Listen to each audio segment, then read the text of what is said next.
Drop everything that you're doing right now, grab a coffee, tea, whatever you're drinking, sit down, chill, and listen to this. The mighty have indeed fallen.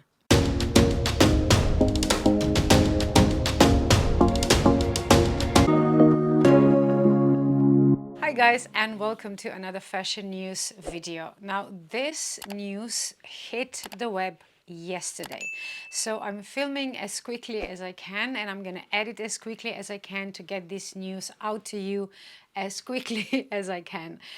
Now everybody from investors to buyers to us who are interested in this kind of topics, we're looking at LVMH as a beacon who still kind of survives the madness of the fall of luxury sector. Now yesterday's news is saying that even LVMH has fallen, and what's more, it has fallen a lot more than it was expected. So LVMH, which of course includes many different brands, including Louis Vuitton and Dior, was predicted to actually gain something a little bit in sales in the last few months. But now the new numbers are out, we can actually see that the sales in the crucial leather goods section has actually fallen by 5%. Now you might think 5% that's nothing, but if you plan your company to grow, to get more income, more revenue, let's say, to create more revenue, and then the numbers show that you have actually fallen in sales sector by 5%. This is a really big number, especially in a house that combines so many different brands and is as big and important as LVMH without a doubt is.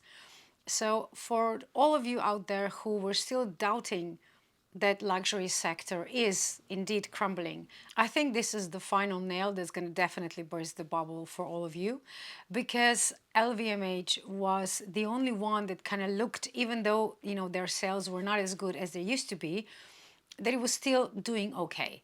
But these numbers are telling us that the luxury bubble has indeed burst, that something is definitely changing in that sector. People are buying less.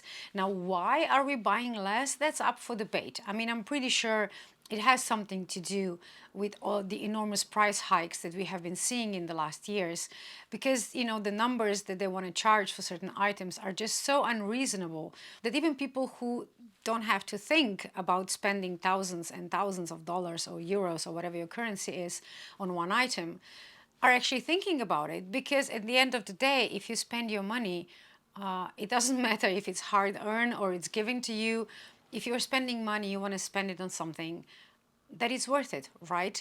And if they don't care, and if some people don't care about the quality of items, they sure care about everybody talking about it, how it's not good anymore, how it's not up there anymore, how it's not luxury anymore. And the only reason why we pay these extortionate prices is because we used to believe that those items were actually luxury. Now the only luxury in luxury is actually the price. And we are talking about heritage brands, brands that have been around for 100 years or so. And these brands are the ones we mean when we talk about luxury sector. Because of course you have other brands who can still charge like 1,000 or 1,500 euros for a bag, but it's not a Chanel, it's not Dior, it's not Louis Vuitton, Hermes, and so on and so forth. So there are certain brands that we are talking about in this video, and this is the type of brands I mean.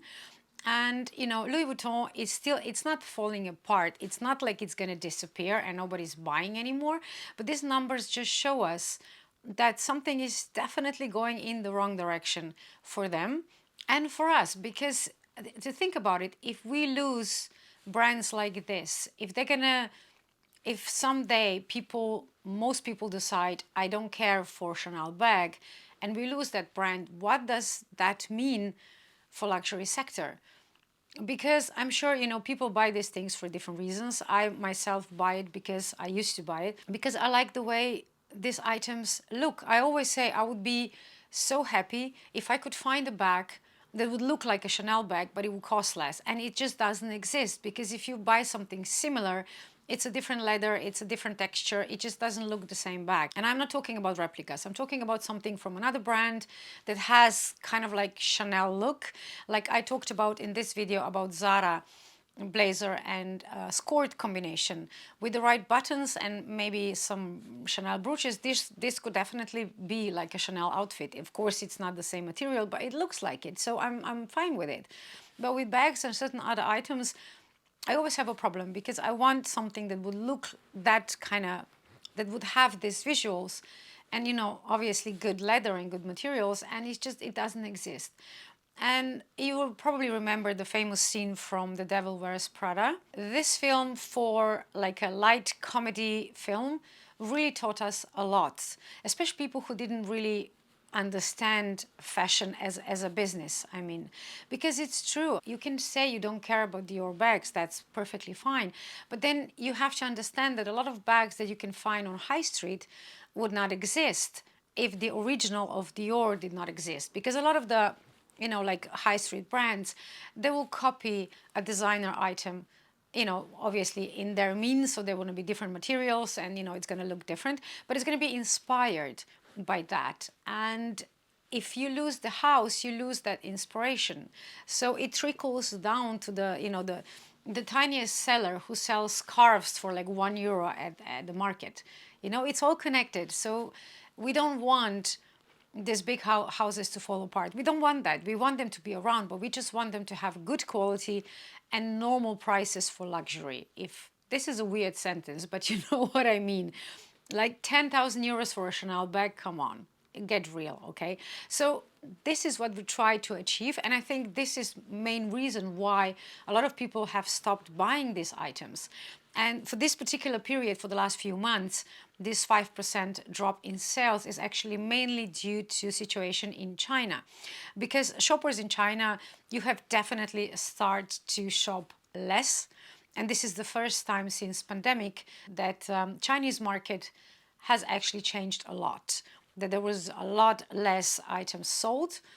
And most of the people who did buy luxury items from China actually did that in Europe. I know that because I've been to many boutiques and there was nobody else there but people from Asia. So I don't know if they were like specifically Chinese, but they were definitely Asians. And that tells me that instead of buying in China, they're actually coming over here. Maybe it's cheaper for them here, I don't know. If you're from China, if you know, please do comment below.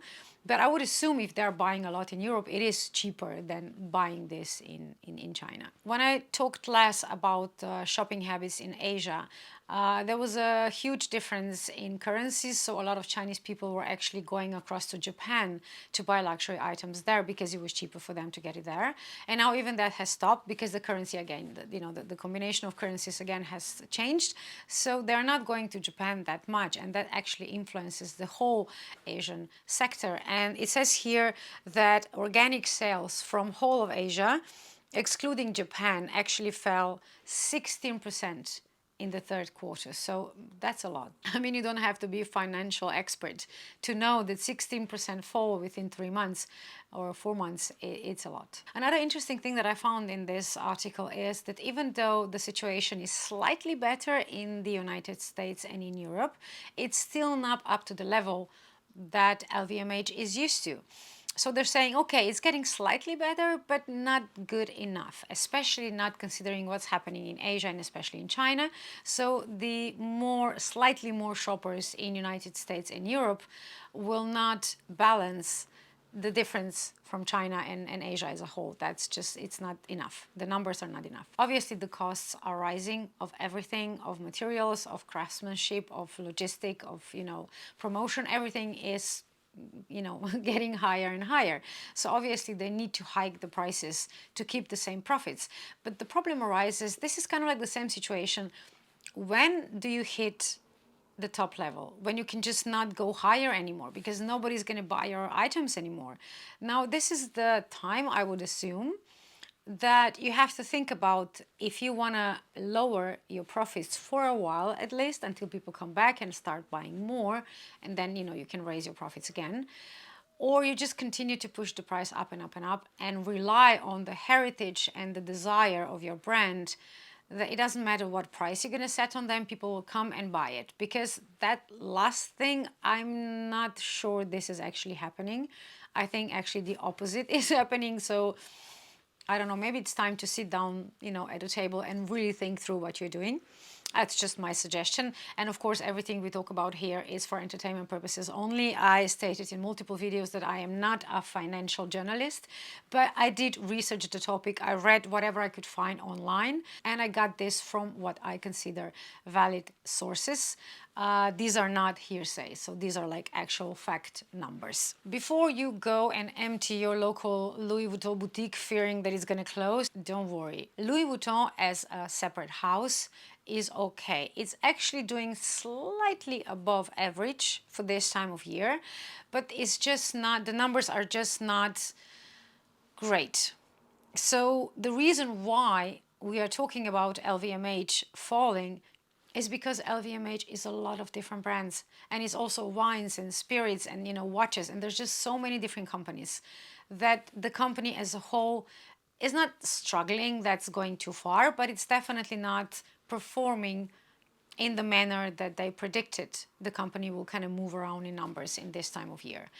And Dior is slowing down, and it is slightly underperforming, and that's a worry. And then there's like another thing that we discussed, and I think in this article is mentioned as well.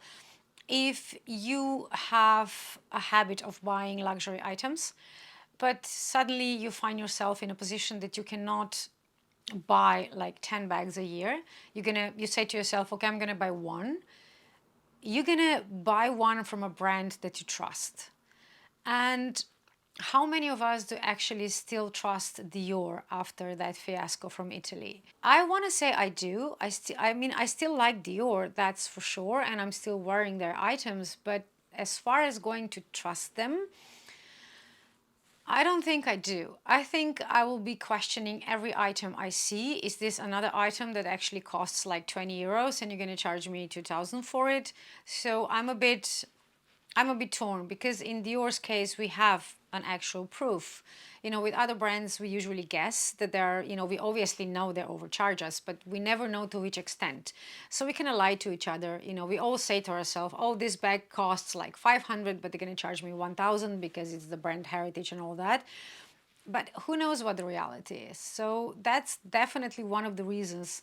I would assume that one of the reasons why people are buying less is also that scandal from Dior, because that was not a small thing. If you don't know what I'm talking about, if you missed that, if you were under a rock somewhere for some reason, I'm going to link this video below so you can go and watch it, because I explain in more detail what was happening in Italy. One of the things that have been discussed at length was if high designer brands would have like a low price range. Is this like a good move?